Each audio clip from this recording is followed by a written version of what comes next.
Monsoon सूरत हाल पर एनटीएमए का alert जारी। आइंदा 24 घंटों में मुल्क भर में गरज चमक के साथ बारिश का इम्कान है। पंजाब के लाहौर, सियालकोट और नारवाल में अर्बन फ्लडिंग का खदशा है। रहनियार खान, बहावलपुर, मुल्तान में बारिश है और अर्बन फ्लडिंग का इम्कान है। दरियाई चनाब में भी दरमियाने से ऊंचे दर्जे का सैलाबी रेला मुतवक्का है। डीजी खान और राजनपुर में भी हिल टोरेंट का खतरा है। एनटीएमए ने होल और नक्कासी आप के निज़ाम को मौसर बनाने के लिए हिदायत जारी कर दी हैं। आपको अपडेट कर रहे हैं। इस हवाले से मजीद जान लेंगे नुमाइंदा बोलिए जाफर बिन यार से। जी जाफर बिन यार, आगाह कीजिएगा।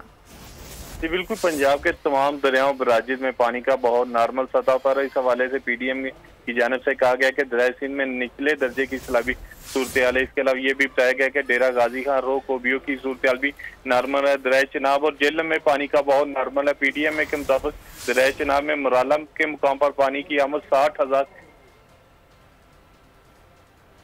जाफर बिन यार हमें अपडेट करे थे, आपका शुक्रिया।